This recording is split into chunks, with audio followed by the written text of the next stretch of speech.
So I want to talk about this idea of what it is to be a muse. What does it mean to become a muse? What does it mean to be your own muse? What even is a muse? What does that really mean?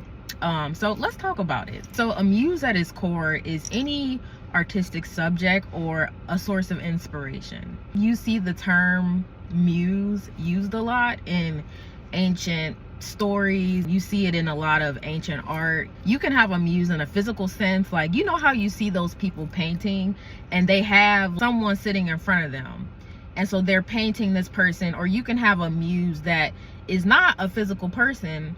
It can be an object, it can be a thing, it can be nature. Movies, if y'all watch the movie Hercules, you know the muses that sing in the whole movies, like the 5 black ladies that be killing it the whole movie, right? So we've seen muses in a historical context and an artistic context like that. We've seen it used in modern day language and modern day art forms and stuff like that.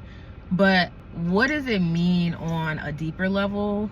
And then what does it look like to be a muse in everyday life outside of being a muse for a specific art project or, you know, something like that? If we dive a little deeper, there is a very feminine aspect of being a muse. There is an aspect of femininity attached to it. I think being a muse is something that is rooted in softness. It is rooted in like a depth and a magnetism, something that a woman possesses.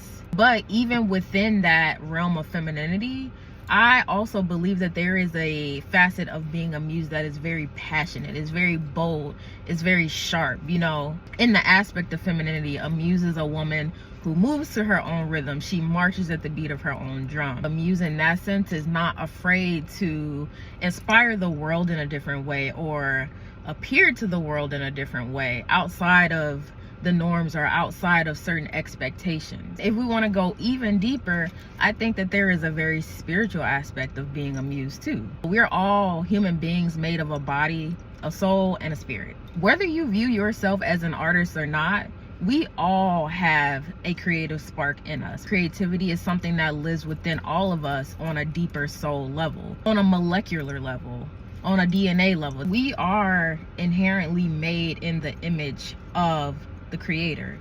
So therefore we all have the innate ability to create and to be a source of inspiration, right? We all have the capacity to be a muse and be a creator, be a source of inspiration, whatever that looks like. No matter the gender, no matter race, ethnicity, age, we all have that innate ability. If you just look at the world around us, life, you know the saying, life imitates art, art imitates life.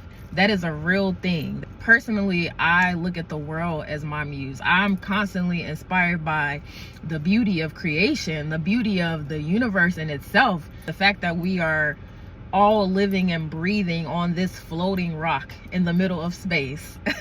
You can find inspiration anywhere around you, anywhere you look, if you really pay attention. I look at my loved ones as muses. I even look at my pain and suffering as a muse. Whether it's a lesson, whatever that is, there is something that you can pull out of that and make it beautiful. I will honestly say though, as of lately, my ultimate muse has been my inner child. And when I think about that, I think about my inner child as the me before the anxiety, the me before the weight of the world, the me before all these projections and societal expectations and, you know, you're supposed to be this by this age and you can't do this as this type of person and you have to be this as a woman, and all these projections and systems that we are encapsulated in.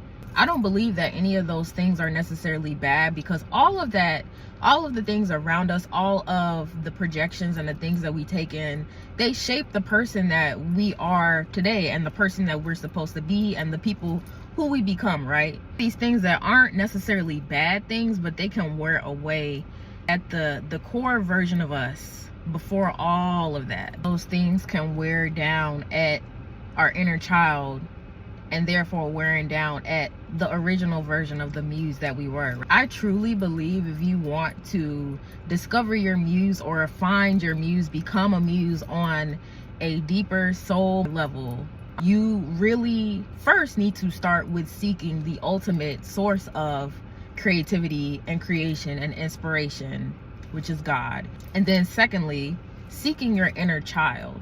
And when I say your inner child, I mean the version of you that is the most pure and liberated version of your core inner self. If you could live without the weight of the world, without the shame, the fear, and all the doubt that has been instilled within us from everything that we consume every day, who would you be? And that is the answer to who your muse is. So with all this that I've just said, the very reason I even decided to create this channel was because I truly want to step into becoming my own muse as well. And so I really had to think about, what does that look like? What is being a muse for me? And then what does it look like to share that? What does it look like to really display that for myself? I really want to make my inner child come alive. I want to create art. I want to make art. And I also really want to see the world be healed by art. I truly have this belief that art can heal the world. And the reason why I think it can happen is because of the way that art heals me.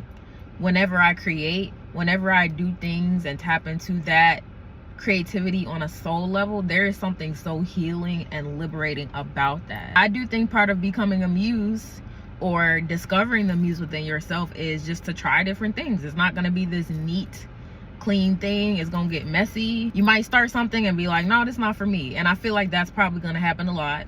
But yeah, this channel is essentially just to document my journey of what it means to become a muse and what that looks like for me. If I don't do anything else, I at least hope that I can inspire other people to be in tune with their own creativity and to find sources of inspiration within themselves and within other things, and to become their own muse and to really see what that looks like for themselves.